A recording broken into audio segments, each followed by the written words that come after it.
तो सभी भाइयों एवं बहनों को नमस्कार। स्वागत है आपका आपके अपने चैनल सक्सेस जंक्शन एक कदम सफलता की ओर में। मेरा नाम है अतुल शुक्ला और हम लेकर के आ गए हैं आपके लिए मध्य प्रदेश वन रक्षक जेल प्रहरी डिप्टी जेलर 11 जून सेकेंड शिफ्ट का एग्जाम एनालिसिस। काफ़ी सारे प्रश्न हमारे पास में आ गए हैं। 100% रियल और ऑथेंटिक प्रश्न ही आपको देखने को मिलेंगे, जो प्रश्न काफ़ी सारे लोगों के द्वारा हमारे पास में भेजे गए हैं। एक भाई तो पूरा हाथ पे लिख करके लेके आ गया था, लास्ट में आपको उसका भी फोटो दिखा देंगे, ठीक है ना। वीडियो को लाइक करके चैनल को सब्सक्राइब कर दीजिए, इससे आगे आने वाली सारी वीडियो टाइम टू टाइम आपके पास में पहुंच सके। इसके बाद में 24 जून से स्टार्ट होने वाले हॉस्पिटल असिस्टेंट का भी एग्जाम एनालिसिस कराएंगे और हॉस्पिटल असिस्टेंट के प्रैक्टिस सेट डेली चल रहे हैं। आज सुबह भी हमने प्रैक्टिस सेट नंबर 7 डाल दिया है, यानी कि पूरे के पूरे सब्जेक्ट का टेस्ट टाइप में है, पूरा लाइव टेस्ट। तो सुबह जाकर के आप देख सकते हैं ना।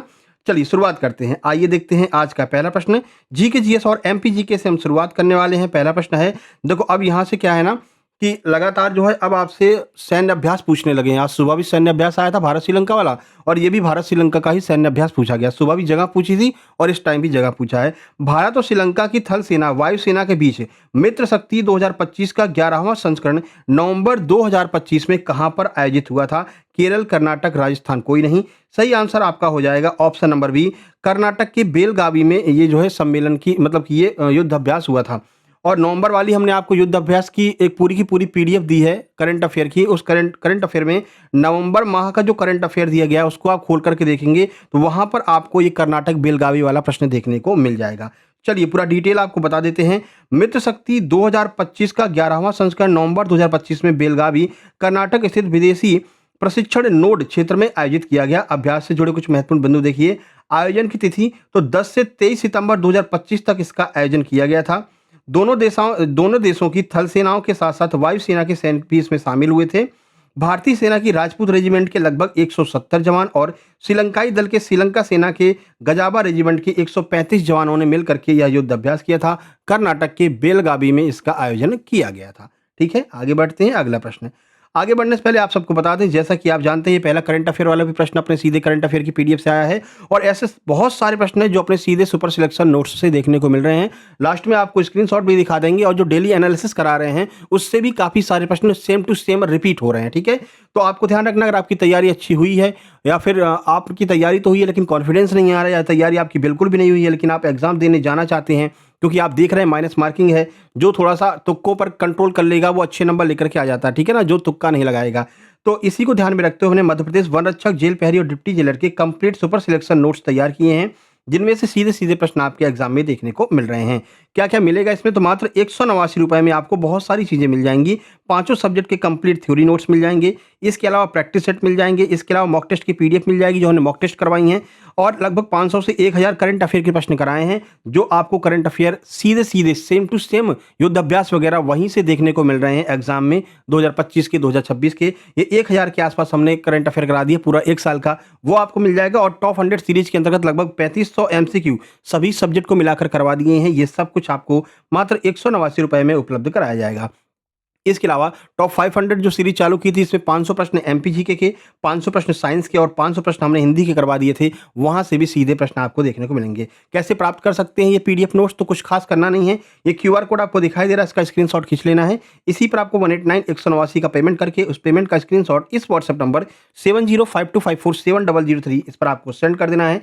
जैसे आप स्क्रीनशॉट सेंड करेंगे तुरंत की तुरंत इसी नंबर से कंप्लीट सुपर सिलेक्शन नोट्स आपको सेंड कर दी जाएंगी। व्हाट्सएप ग्रुप की लिंक सेंड कर दी जाएगी, जिस पर क्लिक करके आप व्हाट्सएप ग्रुप ज्वाइन कर लेंगे, और आगे के सारे नोट्स, डेली एग्जाम एनालिसिस की पीडीएफ सब कुछ आपको वहीं पर मिलती रहेगी। ठीक है, इसके अलावा मध्य प्रदेश में अस्पताल सहायक का एग्जाम 24 जून से स्टार्ट होने वाला है। तो जिन लोगों ने तैयारी की है या फिर जिन लोगों ने तैयारी नहीं की है, दोनों लोगों के लिए है।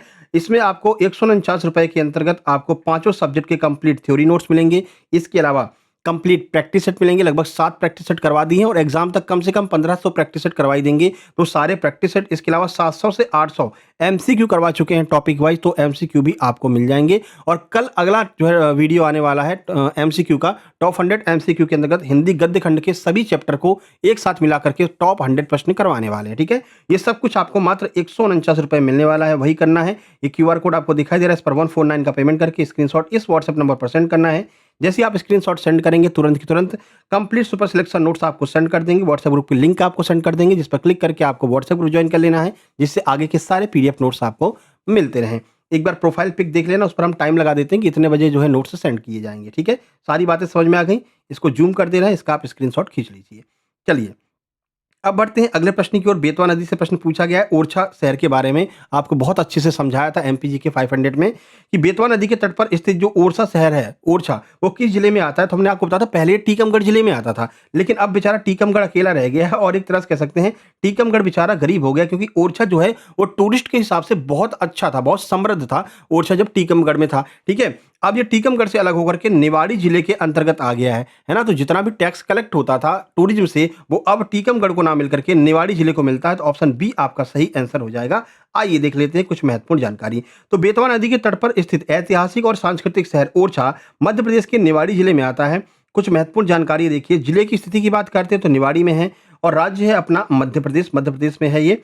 दूरी की बात करते हैं तो उत्तर प्रदेश के प्रसिद्ध शहर झांसी से लगभग 15 किलोमीटर और ओरछा पहले है टीकमगढ़ का पहले जो है ये हिस्सा हुआ करता था और वहाँ से लगभग 90 किलोमीटर की दूरी पर था, ठीक है ना? ये दूरी ही इसको ले गई। अगर ये दूरी थोड़ी सी कम होती तो टीकमगढ़ का हिस्सा होता, लेकिन दूरी ही इसको ले गई, ठीक है ना? फिर नया जिला बनाना था, अगर कुछ टूरिज्म के लिए नहीं देते तो इसका फिर पालन पोषण कैसे होता? 16वीं शताब्दी में बुंदेला राजपूत राजा जो है रुद्र प्रताप सिंह के द्वारा इसकी स्थापना की गई थी। राम राजा मंदिर यहीं पर है और यहाँ पर जो राम राजा मंदिर है, इस राम राजा मंदिर पर जो है एमपी पुलिस के द्वारा यहाँ पर सलामी दी जाती है। ये प्रश्न भी आपको ध्यान रखना है, पूछा जा सकता है। हरदौल की मनौती वो भी यहीं पर मनाई जाती है। कंचना घाट वो भी यहीं पर है बेतवा नदी पर। ये 3-4 पॉइंट आपको एक्स्ट्रा याद रखने हैं, आगे बन सकते हैं। अगला प्रश्न देखते हैं। अगला है हर्षचरित्र, ये भी आपको पढ़ा रखी है ना? लेखक वाली पीडीएफ में मिल जाएगा। हर्षचरित्र जो है वो किसके द्वारा लिखी गई है? बाणभट्ट, अलबरूनी, इब्न बतूता या फिर जगनिक? सही आंसर आपका हो जाएगा बाणभट्ट। कादंबरी और हर्षचरित्र ये दोनों की दोनों जो है बाणभट्ट के द्वारा लिखी गई हैं। आइए कुछ जानकारी देते हैं। तो हर्षचरित्र की रचना 7वीं शताब्दी के प्रसिद्ध संस्कृत कवि और सम्राट हर्षवर्धन के दरबारी कवि बाणभट्ट के द्वारा की गई है। यह संस्कृत साहित्य की पहली ऐतिहासिक जीवनी है जिसमें राजा हर्षवर्धन के जीवन और उनकी उपलब्धियों का वर्णन हमको देखने को मिलता है। कादंबरी भी इन्होंने ही लिखी थी। आगे प्रश्न पूछा जा सकता है। अगला देखिए, किस फुटबॉल खिलाड़ी को ब्लैक पर्ल के नाम से जाना जाता है? तो अब विदेशी खिलाड़ी पूछे जा रहे हैं। आज सुबह पूछा था किसको? वो जो धावक है यूसेन बोल्ट, कैरिबियाई खिलाड़ी, उसके बारे में पूछा गया था। इस टाइम पूछा फुटबॉल खिलाड़ी। तो ब्लैक पर्ल के नाम से पेले को जाना जाता है, ठीक है? पेले को ब्लैक पर्ल के नाम से जाना जाता है। आइए देख लेते हैं। तो ये भी ब्राजील के हैं, वो भी कैरिबियाई ब्राजील के ही थे सुबह। तो महान ब्राजीलियन फुटबॉलर पेले को ब्लैक पर्ल के नाम से या फिर काला मोती के नाम से जाना जाता है। देखिए क्यों जाना जाता है? तो पेले फुटबॉल इतिहास के सबसे दिग्गज खिलाड़ियों में से एक हैं। वे एकमात्र ऐसे खिलाड़ी हैं जिन्होंने अपने कैरियर में 3 बार फीफा वर्ल्ड कप जीते हैं मेरे भाई। 1958 में, 62 में, 1970 में, ठीक है? इनका नाम आपको ध्यान रखना है। चलिए आगे प्रश्न बढ़ते हैं। अगला देखते हैं। अगला करंट अफेयर से पूछा गया है कि भारतीय सरकार ने कौन से एयरवेज से अपनी सैन्य उपस्थिति और सेवाओं को पूरी तरह से वापस ले लिया है? तो 2 ऐसे सैन्य एयरवेज थे जहां से अपनी सेना को भारत ने वापस बुला लिया है। कहां से? तो एक तो ताजिकिस्तान है, दूसरा मालदीव है। तो भारत सरकार ने मालदीव और ताजिकिस्तान से अपनी सैन्य उपस्थिति और सेवाओं को पूरी तरह से वापस ले लिया है। क्यों?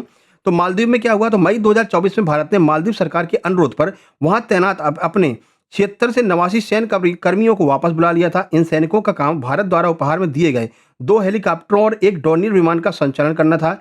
इनकी जगह हिंदुस्तान एरोनॉटिक्स लिमिटेड यानी एचएएल के तकनीकी नागरिकों को वहां पर नियुक्त किया गया है। क्या है कि भारत सरकार ने जो है कुछ इनको उपहार में हेलीकॉप्टर दिए थे, उनको चलाना आता नहीं था, तो कुछ भारतीय सैनिकों को वहां पर जो है पदस्थ कर दिया था और फिर उन लोगों ने कहा कि सर अब आप अपने सैनिकों को बुला लीजिए, हमने यहाँ पर व्यवस्था कर ली। तो भारत सरकार ने वहां से अपने सैनिकों को बुला लिया। ताजिकिस्तान की बात करते हैं तो भारत ने रणनीतिक रूप से महत्वपूर्ण एनी एयरबेस दुसानवे के पास में भी अपनी सेवाओं और सैन्य उपस्थितियों को पूरी तरह से समाप्त कर दिया है। यहां स्थित भारतीय कर्मियों और उपकरणों की वापसी 2022 तक पूरी हो गई थी और 2025 के अंत में सुविधा को अधिकारियों के तौर पर मतलब आधिकारिक तौर पर ताजिकिस्तान को सौंप करके मध्य एशिया पर एकमात्र विदेशी सैन्य उपस्थिति को भी समाप्त कर लिया गया। तो ये 2 आपको केवल देश का नाम ध्यान रखना है, इतना डिटेल में पढ़ने की आवश्यकता नहीं है, हमने बता दिया है थोड़ा आपके नॉलेज के लिए, जनरल नॉलेज के लिए। अगला प्रश्न देखिए, पॉलिटी से अच्छा प्रश्न पूछा है। जो समितियां बनती है ना आपने संसद में, तो कह रहे हैं समितियां जिन्हें मिनी संसद भी कहा जाता है, संसद में उनका क्या कार्य होता है? भाई लोक लेखा समिति बन गई, पीएसी बन गई, पब्लिक अकाउंट कमीशन बन गया, ऐसी बहुत सारी समितियां बनती रहती हैं। तो इनका क्या कार्य होता है? इनको हम मिनी संसद कहते हैं। क्या कार्य होता है इनका? आइए देख लेते हैं। ये आपसे जो है कथन निष्कर्ष के तौर पर दिया गया था। देखिए, तो संसदीय समितियां जिन्हें मिनी संसद, लघु संसद भी कहा जाता है, संसद के मुख्य कार्यभार को छोटे समूहों में बांट करके विधेयकों की गहन जांच, मंत्रालयों के बजट का अध्ययन, सरकारी कार्यों की जवाबदेही तय करने का काम करती हैं। देखो भाई, संसद के पास में बहुत सारा काम आता है, ठीक है? तो ये ऐसा करते हैं, छोटी-छोटी समितियाँ बना देते हैं। वो समितियाँ क्या करती हैं, एक-एक काम उनको पकड़ा दी, तुम ये वाला देखो, तुम ये वाला देखो, तुम ये वाला देखो। तो ये सब मिल करके जो है संसद के भार को कम करने का काम करते हैं। इसीलिए इन समितियों को मिनी संसद भी कहा जाता है, ठीक है? और अगर संसद नहीं चल रही है, तो संसद की अनुपस्थिति में ये वर्ष भर काम भी कर सकती हैं। ठीक है मेरे भाई, आगे बढ़ते हैं। इनमें से ही आपको ऑप्शन बना करके दे दिया गया होगा। अगला प्रश्न है, दिल्ली में स्थित जामा मस्जिद का निर्माण किस मुगल शासक ने 1650 से 1656 ईस्वी में करवाया था? तो शाहजहां के द्वारा इसका निर्माण करवाया गया था। आइए डिटेल देख लेते हैं। तो दिल्ली की जामा मस्जिद का निर्माण मुगल सम्राट शाहजहां ने करवाया था। इस ऐतिहासिक और भव्य मस्जिद के बारे में कुछ तथ्य देख लीजिए। निर्माण का समय 1650 से 1656, ये एग्जैक्ट समय बोला गया था आपका, ठीक है? इसे बनाने में लगभग 10 लाख रुपए, 1 मिलियन का खर्चा आया था। उस टाइम पर ये बहुत होता था मेरे भाई, ठीक है ना? और क्षमता की बात करते हैं तो भारत की सबसे बड़ी मस्जिदों में से एक है, जिसमें एक साथ लगभग 25,000 लोग नमाज अदा कर सकते हैं। सुबह किसका आया था? सुबह ताजुल मस्जिद का आया था, भोपाल वाली का। तो सुबह वाला भी एग्जाम एनालिसिस देख लेना, क्योंकि सीधे सीधे प्रश्न रिपीट हो रहे हैं मेरे भाई। अभी दिखाते हैं आपको साइंस के कितने प्रश्न रिपीट हुए हो, सेम टू सेम रिपीट हो गए हैं। सामग्री, इस मस्जिद का निर्माण लाल बलुआ पत्थर, ये कई बार पूछा गया है ना, कि दिल्ली की जामा मस्जिद का निर्माण कौन से पत्थर से हुआ है? लाल बलुआ पत्थर से निर्माण हुआ, और लाल बलुआ पत्थर से ही दिल्ली के लाल किले का भी निर्माण हुआ है। ये भी आपको ध्यान रखना है। अगला प्रश्न है, डॉक्टर भीमराव अंबेडकर का संबंध किस जिले से है? तो इंदौर के महू जिले से संबंधित है बाबा साहेब भीमराव अंबेडकर। देखिए, तो डॉक्टर भीमराव अंबेडकर का जन्म मध्य प्रदेश के इंदौर जिले के महू, जिसे अब आधिकारिक रूप से डॉक्टर अंबेडकर नगर कहा जाता है, यहाँ पर इनका जन्म हुआ था। इनका जन्म 14 अप्रैल 1891 को इस स्थान पर हुआ था। उनकी जन्मस्थली को भीम जन्मभूमि के नाम से जाना जाता है, जो यहाँ उनके अनुयायियों के लिए एक प्रमुख तीर्थ स्थल भी है। अगला प्रश्न देखते हैं। अगला है, वन संरक्षण सप्ताह ये कब मनाया जाता है? तो 2 अक्टूबर से 8 अक्टूबर के बीच में वन संरक्षण सप्ताह मनाया जाता है। देखिए, तो भारत में वन्य जीव संरक्षण सप्ताह प्रतिवर्ष 2 अक्टूबर से 8 अक्टूबर तक मनाया जाता है। इसके अलावा वनों के महत्व को उजागर करने और वृक्षारोपण को बढ़ावा देने के लिए हर साल 1 जुलाई से 7 जुलाई तक वन महोत्सव भी मनाते हैं। तो ये भी आप याद कर लो भाई। हो सकता है आपसे वन्य जीव संरक्षण पूछ लिया है, तो आगे आपसे वन महोत्सव सप्ताह भी पूछ सकते हैं। तो ये कब से? 1 जुलाई से 7 जुलाई तक। और जो बोल देते हैं पूछ लेते हैं मेरे भाई, ठीक है ना? अभी आप देख रहे होंगे, जो हमारे साथ लगातार जुड़ा हुआ है उसने देखा होगा कितने सारे प्रश्न रिपीट होते हैं, और ये जो डिटेल हम बताते हैं यहाँ से भी काफी सारे प्रश्न बनते हैं। तो डिटेल को अच्छे से आपको सुनना है। अगला, एनआईए के नए महानिदेशक पूछ लिए हैं। नए अध्यक्ष कौन बने हैं एनआईए के? तो एनआईए के नए जो निदेशक हैं वो बने हैं राकेश अग्रवाल, ठीक है? तो एनआईए नेशनल इन्वेस्टिगेशन एजेंसी होता है इसका फुल फॉर्म, ठीक है? महानिदेशक जो डीजी हैं वो राकेश अग्रवाल हैं। वे हिमाचल प्रदेश कैडर के 1994 बैच के आईपीएस अधिकारी हैं। इस पद पर 31 अगस्त 2028 तक रहेंगे। तो भैया 2028 तक के लिए तुम फ्री हो गए हो। अब एनआईए के अध्यक्ष का नाम नहीं याद करना पड़ेगा, अभी याद कर लो, राकेश अग्रवाल वर्तमान में एनआईए के महानिदेशक हैं। 2011 की जनगणना के अनुसार भारत की कुल जनसंख्या मिलियन में पूछी गई थी कि मिलियन में कितना है? तो सही आंसर हो जाएगा आपका 1210.85 मिलियन, लगभग 1.21 बिलियन है, ठीक है ना?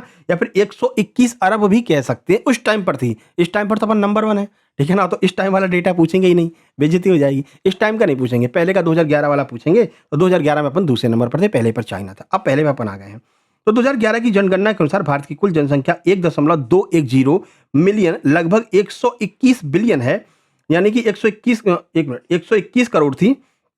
इसमें 623.72 मिलियन पुरुष थे और 586.46 मिलियन महिलाएं थी। तो मिलियन में इन सब का नाम याद रखना है, ठीक है? अच्छा, मिलियन का मतलब जानते हो क्या होता है?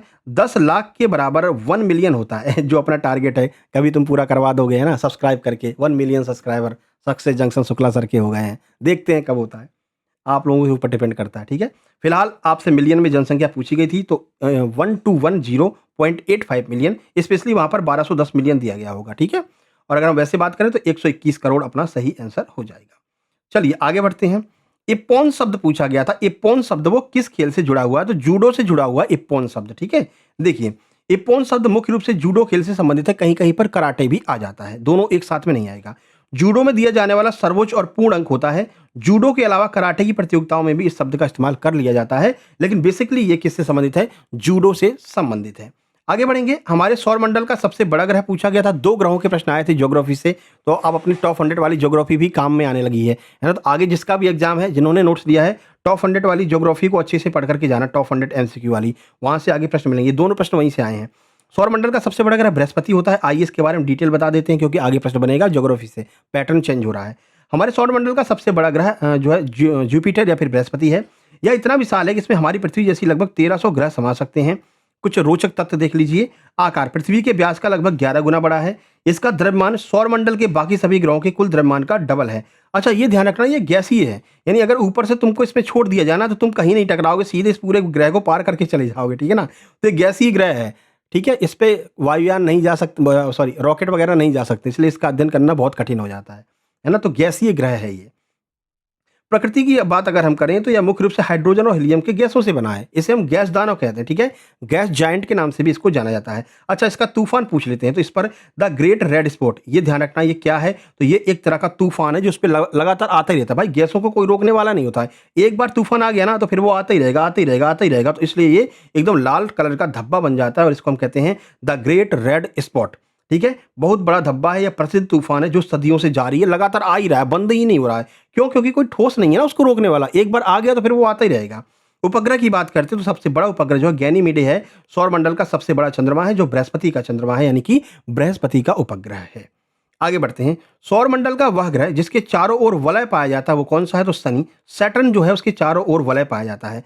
तो शनि सौरमंडल का सबसे प्रमुख ग्रह है जिसके चारों ओर स्पष्ट रूप से वलय दिखाई देते हैं। इसके अलावा सौरमंडल के 3 अन्य ग्रह हैं जिनके चारों तरफ भी वलय दिखाई देते हैं लेकिन स्पष्ट नहीं दिखाई देते, जैसे बृहस्पति, अरुण और वरुण। इनके तीनों इनके भी चारों तरफ आपको गैस के वलय दिखाई देंगे लेकिन स्पष्ट नहीं दिखाई देंगे, जबकि शनि के बिल्कुल स्पष्ट दिखाई देते हैं। 7 संख्या है छल्लों की, 7 छल्ले जो है वो चारों तरफ आपको शनि के देखने को मिल जाते हैं।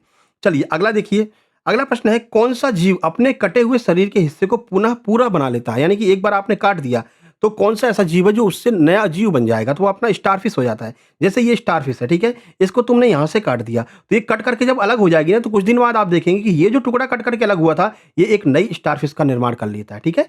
तो इस तरह से ये अपने शरीर को पुनः बना लेते हैं। देखिए, तो स्टारफिश या तारा मछली विशेष रूप से जो लिंकिनिया प्रजाति है, एक ऐसा जीव है जो अपने शरीर के कटे हुए हिस्से से पूरा नया शरीर बना सकता है। इस अद्भुत क्षमता को पुनर्जनन कहते हैं। या स्टारफिश का यदि कोई हिस्सा जो है भुजा कट करके मुख्य शरीर से अलग हो जाता है तो कटे हुए हिस्से से एक नई स्टारफिश का जन्म हो जाता है। चलिए साइंस में चलते हैं। साइंस में पूछा गया है बैटर किडवन ठीक से हुआ है या नहीं, या कैसे पता चलेगा? और 4 आपको जो है निष्कर्ष वहां पर दिए गए थे। बैटर का अर्थ होता है जो खमीर होता है। खमीर का एक किडवन कैसे होगा, ये आपको कैसे पता चलेगा? चलिए देख लेते हैं। तो खमीर का किडवन ठीक से हुआ है या नहीं, यह जांचने के लिए मुख्य रूप से आयतन और बनावट या फिर खुशबू पर ध्यान देना पड़ता है।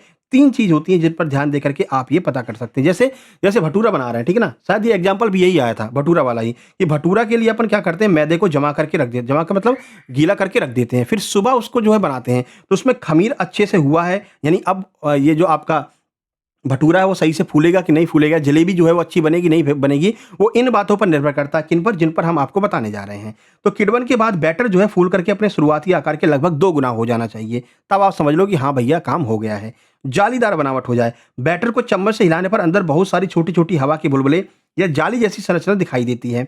हल्कापन, बैटर बहुत हल्का और फूला हुआ महसूस होता है। ये सारी बात आपकी जो है सड़े हुए जो आपका भटूरा बनता है उसकी बात की जा रही है, ठीक है।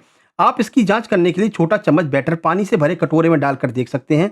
अगर यह सही से फर्मेंट हुआ होगा तो बैटर जो है पानी पर तैरने लगेगा, डूबेगा नहीं। इस तरह से हम पता कर सकते हैं कि जो हमारा खमीर था, जो हमने भटूरे के लिए खमीर बनाया था, उसका सही से किडवन हुआ है या नहीं हुआ है। ठीक है मेरे भाई, आगे बढ़ते हैं। खुशबू भी देख सकते हैं। अगर बैटर में हल्की खट्टी महक आए तो समझ लो कि काम अपना हो गया है। अगला, ये कितनी बार रिपीट हो चुका है, साधारण नमक वाला। कह रहे हैं साधारण नमक का रासायनिक सूत्र क्या होता है? तो NaCl होता है, ठीक है। कुछ बताने की जरूरत है क्या इसमें? चलो बता देते हैं। इसे रासायनिक रूप से सोडियम क्लोराइड कहा जाता है। यह सोडियम और क्लोरीन तत्वों से मिलकर बना है। एक आयनिक यौगिक होता है। नमक के बारे में देखिए, तो सोडियम क्लोराइड, इसमें सोडियम का एक परमाणु और क्लोरीन का एक परमाणु होता है। इसका उपयोग मुख्य रूप से भोजन को स्वादिष्ट बनाने और प्रिजर्व संरक्षित करके रखने के लिए इसका प्रयोग किया जाता है। आगे बढ़े। इंसुलिन, ये भी रिपीट हुआ है आपका, बताइए। जो लगातार हमारे साथ में जुड़े हुए हैं, लगातार एग्जाम एनालिसिस देख रहे हैं, वो बता रहे होंगे कि हाँ सर ये 2-3 प्रश्न तो सेम टू सेम रिपीट हो रहे हैं। तो इंसुलिन का निर्माण कहाँ पर होता है? अग्नाशय में होता है, बीटा कोशिकाओं में, लैंगरहैंस की दीपिकाएं, शायद कल ही बताया था सुबह वाली शिफ्ट में। देखिए, तो मानव शरीर में इंसुलिन अग्नाशय पैनक्रियाज में बनता है। विशेष रूप से अग्नाशय में मौजूद लैंगरहैंस की दीपिकाओं से के बीच कोशिकाओं द्वारा इंसुलिन का निर्माण और स्त्रवण किया जाता है। यह इंसुलिन सीधे रक्त प्रवाह में मिलकर के शरीर में सुक्रोज यानी कि ग्लूकोज को कंट्रोल करने का कार्य इसके द्वारा किया जाता है मेरे भाई। आगे बढ़े। सबसे कम प्रतिरोध, ये भी सेम टू सेम रिपीट हुआ है। एक मतलब इसका कह सकते हैं ऑप्शन भी नहीं चेंज किया भाई ने, ठीक है ना, सेम टू सेम रख दिया है। परसों ही पूछा गया था, इसलिए हर शिफ्ट का एग्जाम एनालिसिस देखना है। ऐसा नहीं कि सुबह वाला छूट गया तो छोड़ दो, नहीं, सुबह वाला भी देखो, काम आएगा आपके। 4 ऑप्शन आपके दिए हैं, हमने आपको बहुत अच्छे से समझाया था। टॉप 500 वाली साइंस वाली पीडीएफ में भी है। ये सिल्वर इसका बिल्कुल सही आंसर हो जाएगा। क्यों? क्योंकि सिल्वर में सबसे ज़्यादा विद्युत का चालक कौन होता है? सिल्वर होता है। इसमें इलेक्ट्रॉन का प्रवाह बहुत तेज़ी से होता है, इसलिए सबसे कम प्रतिरोध भी इसमें होगा। अगर प्रतिरोध ज़्यादा होता तो इलेक्ट्रॉन का प्रवाह नहीं होता और कुचालक होती। जैसे कि अगर धातुओं में बात करें तो जो लोहा होता है उसमें बहुत कम जो है कह सकते हैं कि प्रवाह होता है। कभी आपने लोहे के तार लगाए हैं क्या बिजली के लिए? बहुत कम लगाते हैं। क्यों? क्योंकि लोहे के तार में प्रतिरोधकता बहुत ज़्यादा होती है, ठीक है, इलेक्ट्रॉन प्रवाहित ही नहीं हो पाते हैं। अपन या तो कॉपर का प्रयोग करेंगे या सबसे अच्छा चांदी का करोगे तो कोई उड़ा ले जाएगा रात में, ठीक है। तो फिर क्या करते हैं? कॉपर का कर देते हैं। कॉपर भी महंगी हो गई है तो फिर क्या करते हैं? जिंक, जो अपना जस्ता वाला जो तार होता है, एल्यूमिनियम कहते हैं, एल्यूमिनियम का जो तार है वो ज़्यादातर इस्तेमाल में लाया जाता है, ठीक है। और यही सेम टू सेम एग्जांपल दे करके हमने आपको समझाया था डीपी वाला, ट्रांसफार्मर वाला, कि ट्रांसफार्मर से उड़ा ले जाएंगे चांदी का तार देख करके, ठीक है। और वही प्रश्न आज आपका यहाँ पर देखने को मिल गया है। ऐसे ही पूरा अस्पताल सहायक में प्रश्न फंसाएंगे पूरे के पूरे। बिजली का सबसे अच्छा सुचालक होने के कारण चांदी सबसे कम प्रतिरोध होता है, इसके बाद तांबा आता है, फिर सोना आता है, फिर एल्यूमिनियम का नंबर आता है। आगे बढ़े। देखो ये सेम टू सेम आया है, बस क्या चेंज कर दिया है, इसमें समांतर क्रम में पूछ लिया है। इससे पहले श्रेणी क्रम में पूछा था, तो श्रेणी क्रम समांतर दोनों बता देते हैं आपको। कह रहे हैं 2 ओम और 3 ओम 5 ओम के प्रतिरोध को समांतर क्रम में जोड़ने पर कुल कितना प्रतिरोध उत्पन्न होगा। तो देखो पहले श्रेणी क्रम बता दे। अगर श्रेणी क्रम में पूछा जाए यानी कि आपसे बिल्कुल सीधे सीधे ऐसे जुड़वा ले रहा है। अगर ऐसे जुड़वा रहा है तो समझ लो भाई 2, 3 और 5 तीनों को जोड़ दो, 5, 3, 8, 2, 10 यानी कि 10 ओम हो जाएगा। ये पहले ही सेम टू सेम ऐसे कैसे ही पूछा था श्रेणी क्रम में, तो 10 ओम आंसर आया था। आज समांतर पूछ लिया है तो चलो सॉल्व करके बता देते हैं। उस दिन भी हमने आपको बताया था, उस दिन भी हमने जब श्रेणी क्रम में पूछा गया था तो समांतर क्रम में भी सॉल्व करके बता दिया था भाई, और आज वही प्रश्न पूछ लिया है, ठीक है ना। तो चलो देख लेते हैं क्या करना पड़ेगा। कुछ नहीं, बस 1/2 लिख दो, प्लस 1/3 लिख दो, प्लस 1/5 लिख दो, बस इसको सॉल्व कर लो, आंसर आ जाएगा। एलसीएम लेंगे 30 आ जाएगा, यहाँ पर 15 आ जाएगा। भाई एलसीएम सॉल्व कर लेते ना, पूरा पूरा सॉल्व करके बताना पड़ेगा, है ना। ऐसा तो नहीं है पता चला तो मैथ का कुछ एबीसीडी नहीं आ रही है, ऐसा मत करना भाई। 3 का भाग 30 में दिया 10 बार जाएगा, 10 का 10 यहाँ पे लिख देंगे। 5 का भाग 30 में देंगे 6 बार जाएगा, 6 का 6 यहाँ पे लिख देंगे। इन सबको जोड़ लो, 15, 10, 25, 25 और 6 31 हो गया, 31/30 हो गया। अब जब आप इसको सॉल्व करेंगे तो आपका निकल करके आएगा, मतलब ये आपका 30/31 हो जाएगा, ठीक है, उल्टा हो जाएगा, ठीक है ना। जब इसको आप सॉल्व करेंगे तो आपका निकल के आएगा 0.967, ठीक है। तो श्रेणी क्रम में जोड़ेंगे तो सीधे सीधे 10 हो जाएगा, समांतर क्रम में जोड़ेंगे तो 1/में करके जोड़ेंगे, सॉल्व करेंगे 0.967 हमारा आंसर आ जाएगा, ठीक है। आगे बढ़ते हैं। प्रश्न है इसमें से किसका घनत्व कमरे के तापमान पर सर्वाधिक होता है। ऑप्शन में दिया था पानी, दूध, शहद। सही आंसर शहद हो जाएगा। घनत्व का मतलब होता है जो जितना मोटा हो, जो जितनी जगह घेरता हो। भाई सबसे गाढ़ा कौन होता है इसमें? सबसे गाढ़ा शहद होता है, तो शहद बिल्कुल सही आंसर होगा। कमरे के तापमान पर शहद का घनत्व पानी और दूध दोनों से सर्वाधिक होता है। शहद का घनत्व कितना होता है? तो 1.4 ग्राम प्रति घन सेंटीमीटर होता है। वही अगर पानी की बात करें तो 1.0 ग्राम प्रति घन सेंटीमीटर होता है। दूध की बात करते हैं तो 1.03 ग्राम प्रति घन सेंटीमीटर होता है। तीनों का घनत्व भी आप ध्यान रखना। चलिए अगला देखिए, इंडेंजर्ड स्पीसीज ये क्या होती हैं, ये पूछा गया है, ठीक है। यानी कि लुप्त प्राय प्रजातियां क्या होती हैं, ये पूछा आपको बहुत अच्छे से। पर्यावरण की 150 वाली हमने पीडीएफ में समझाया है और ये प्रश्न पीडीएफ में दिया गया है। देखिए, तो इंडेंजर्ड स्पीसीज जिन्हें हम लुप्त प्राय प्रजातियां कहते हैं, वे पौधे और जीव जंतु होते हैं जिनके निकट भविष्य में पृथ्वी से पूरी तरह विलुप्त हो जाने का बहुत बड़ा खतरा है। जैसे गोडावण के बारे में बताया था, जो राजस्थान का राज्य पक्षी है गोडावण, है ना, ब्लैक बस्टर्ड जिसको हम कहते हैं, तो वो लगभग समाप्ति पर है, ठीक है। यदि समय रहते इनका संरक्षण ना किया गया तो ये प्रजातियां हमेशा के लिए दुनिया से खत्म हो सकती हैं। इनको हम लुप्त प्राय प्रजातियां कहते हैं। अगर हम एग्जाम्पल की बात करें भारत में, तो जैसे काला हिरण हो गया, ब्लैक बक हो गया, रॉयल बंगाल टाइगर हो गया, और एक सींग वाला जो गैंडा होता है, ये सारी चीजें ऐसी हैं। और गोडावण जो ब्लैक बस्टर्ड हो गया, ये चीजें ऐसी हैं जो लगभग समाप्ति पर है, ठीक है ना। तो इनका संरक्षण करना आवश्यक है। चलो हिंदी में देख लेते हैं। तो हिंदी में कुछ खास परिवर्तन नहीं देखने को मिला है, ठीक है। परिवर्तन केवल इंग्लिश में देखने को मिला है। देखो, तो क्रम से जमाने वाले 2 से 3 पैराजंबल हिंदी में पूछे जा रहे हैं। कर्मधारय समास का उदाहरण इस वाली शिफ्ट में पूछा गया था। सुबह द्वंद्व समास आया था, इसमें कर्मधारय आया है।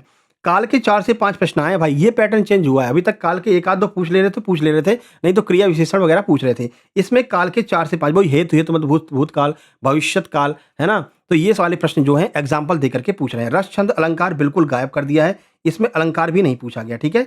तत्सम तद्भव से एक प्रश्न है, क्रिया विशेषण का एक प्रश्न है, वाच्य है, संधि का एक है, पर्यायवाची के 1 से 2 प्रश्न है, अयादि संधि है, और आपका जो है समासीय स्वभाव वाला है। छंद, रस और अलंकार ये एकदम गायब कर दिए हैं। काल के प्रश्न जोड़ दिए हैं, क्रिया विशेषण जोड़ दिया है, और ये पैराजंबल जोड़ दिया गया है इंग्लिश में, ठीक है। चलो मैथ की बात करें, देखो मैथ का ये प्रश्न भाई ने भेजा था जिसने हमने सीधे-सीधे कॉपी करके यहीं पर पेस्ट कर दिया, ठीक है ना? हिंदी भी नहीं की इसकी। चलो देखो, कह रहा है कि सर एक प्रश्न आया था, एक सिक्के का सवाल था, 2 के, 5 के और 10 के सिक्के हैं। 10 के सिक्कों की कुल वैल्यू 2 के सिक्कों की कुल वैल्यू से 100 अधिक है और सिक्का का अनुपात 2, 5, 3 में है, ऐसा कुछ था, तो टोटल रुपए पूछे गए थे, ठीक है ना? तो ये रुपए और सिक्के वाले प्रश्न भी आने शुरू हो गए हैं, पहली बार ये प्रश्न आया, अभी तक नहीं आ रहा था, ठीक है? तो इस तरह के प्रश्न आगे आपको देखने को मिल सकते हैं। एक प्रश्न इन्होंने और भेजा है कि सर एक धनराशि पर 10% साधारण ब्याज की दर से निश्चित समय में 100 रुपए ब्याज हो जाता है और 6% की दर से 76 रुपए हो जाता है, तो धनराशि आपको बताना था। यानी कि एसआई से लगभग 2 प्रश्न, ट्रेन से 2 से 3 प्रश्न, घातांक करने के 2 प्रश्न, बाकी वही पूरा है, बॉड मास के 2, वर्क एंड टाइम का नहीं पूछ रहे हैं, अभी तक पूछ रहे थे। नंबर सिस्टम के 2 प्रश्न थे, ऐज का 1 प्रश्न, औसत का 2 प्रश्न और अनुपात समानुपात से 1 से 3 प्रश्न तक पूछे जा रहे हैं, ठीक है? चलो, इंग्लिश की बात करते हैं, तो इंग्लिश में सबसे बड़ा परिवर्तन आ गया मेरे भाई, इंग्लिश में स्पेलिंग एरर के प्रश्न। अच्छा, कुछ जीके के प्रश्न बाद में आ गए थे, वो भी आपको बता दें। एक जीके का प्रश्न जो है बाद में जो भेजा गया था, वो आपका आया था कि भाई बाल गंगाधर तिलक वाला था, है ना? कि उनको अन्य किस नाम से जानते हैं? तो लोकमान्य के नाम से भी जाना जाता है उनको, ये भी आपको ध्यान रखना। एक काम करेंगे, जो बाद में क्वेश्चन आए ना, उनको टेलीग्राम पर डाल देंगे। Telegram channel success junction live के नाम से है, सर्च कर लेना सक्सेस जंक्शन लाइव, तो मिल जाएगा आपको। उसको क्लिक करके उसको ज्वाइन कर लेना, ठीक है ना? वहाँ पर जो बाद वाले क्वेश्चन आते हैं ना, वीडियो बनाने के बाद में, उसका स्क्रीनशॉट सीधे-सीधे वहाँ पर डाल दिया करेंगे, तो आप लोग देख लिया करना, ठीक है? चलो, तो स्पेलिंग एरर के 3 प्रश्न हैं, ग्रामेटिकल कॉमन एरर के प्रश्न आ रहे हैं अच्छे खासे, वन वर्ड आ रहा है, प्रीपोजिशन आर्टिकल इस शिफ्ट में नहीं आया था, एक भी आर्टिकल नहीं पूछा गया है, ऐसा बताया गया, ठीक है? ईडीएम फ्रेज के 2 प्रश्न, एंटोनिम सिनोनिम नहीं आ रहे हैं, फिल इन द ब्लैंक के 4 से प्रश्न और नरेशन बिल्कुल भी नहीं पूछा जा रहा है, ठीक है? तो ये एनालिसिस था। अब चलो यहाँ पर देख लेते हैं जिन लोगों ने, ये देखो भाई को, ये देखो भाई, क्या गज़ब ही कर दिया भाई, तुमको क्या बोलें यार, बहुत-बहुत धन्यवाद, ठीक है ना? भाई हाथ पे ही लिख करके चला आ गया, ठीक है? कि लो सर तुम्हारे लिए हम इतना कर दे रहे हैं, हाथ पे लिख के ले आया भाई और फिर इन्होंने जो है पेपर को, अच्छा ये किसने हाथ पर लिखा है जल्दी बताओ? कमेंट बॉक्स में अपना नाम कमेंट कर देना भाई, ठीक है? तुमको बार-बार धन्यवाद है, ठीक है? चलिए, बाकी यहाँ पर आप देख सकते हैं, सेकंड शिफ्ट राहुल कौरव जी ने ये प्रश्न भेजे हैं। राहुल कौरव जी, आपको बहुत-बहुत धन्यवाद। उसके बाद में यहाँ पर देखिए, good evening sir, my name is Anup Tiwari. Anup Tiwari Rewa से हैं, इन्होंने ये प्रश्न भेजे हैं, आप यहाँ पर देख सकते हैं, ठीक है? कर्मधारय समास वगैरह देखो इन्होंने बता रखा है, ठीक है? उसके बाद में ये कुछ लोगों ने हमारे नोट्स को परचेज़ किया, फिर उनका क्या रिएक्शन था आप देख सकते हैं।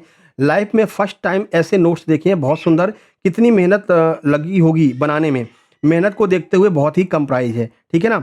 तो भाई अब नोट्स लोगों को पसंद आ रहे हैं, ठीक है? तो और हमने प्राइस कितनी रखी है, हॉस्पिटल असिस्टेंट के मात्र 149 रुपए में और आपके फॉरेस्ट गार्ड जेल प्रहरी के 189 रुपए में, ठीक है? इतनी कम प्राइस में जो है हम आपको ये पूरे नोट्स उपलब्ध करा रहे हैं। अच्छा, एक भाई को यहाँ पर देख सकते हैं, 10 जून की सेकंड शिफ्ट में एग्जाम था, टोटल 81.5 नंबर इनके बन रहे हैं। एमपी पुलिस में भी इनके 85 नंबर आए थे, ये हमसे लगातार जुड़े हुए हैं, उसमें भी आपकी वजह से इतने नंबर अचीव कर पाए थे और आपके एनालिसिस को देख करके, नोट्स लेकर के इनको काफ़ी फ़ायदा हुआ है। तो आप लोग भी अपने जो है एग्ज़ाम को अगर अच्छा मतलब देना चाहते हैं, तो आप अभी भी इन नोट्स को परचेज़ करके अच्छे नंबर प्राप्त कर सकते हैं। ये व्हाट्सएप नंबर है जिस पर आपको मैसेज करके अपने नोट्स प्राप्त कर लेने हैं, ठीक है? वीडियो कैसा लगा कमेंट बॉक्स में कमेंट करेंगे। कल हम सुबह लगभग 9 बजे के आसपास अस्पताल सहायक के लिए हिंदी गद्य खंड में जितने भी पार्ट हैं उन सबको मिला करके टॉप 100 एमसीक्यू लेकर के आने वाले हैं, जो टॉप 100 सीरीज के अंतर्गत आएगा और उसकी पीडीएफ भी आपको मिल जाएगी। आज सुबह हमने प्रैक्टिस सेट नंबर 7 अपलोड कर दिया है, टेस्ट नंबर 7 अपलोड कर दी है, आप लोग जरूर देख लेना और इसकी पीडीएफ भी थोड़ी देर बाद अस्पताल सहायक के व्हाट्सएप ग्रुप में मिल जाएगी और इन दोनों एग्जाम एनालिसिस की पीडीएफ अभी थोड़ी देर में हम जो है पेड व्हाट्सएप ग्रुप में डाल देंगे। जिन लोगों ने नोट्स लिया होगा उनके पास में भी थोड़ी देर में ये पीडीएफ पहुंच जाएगी, ठीक है? तो जल्दी से नोट्स लेकर ग्रुप में शामिल हो जाइए। मिलते हैं नेक्स्ट वीडियो में, कमेंट कर देना। तब तक के लिए नमस्कार, धन्यवाद।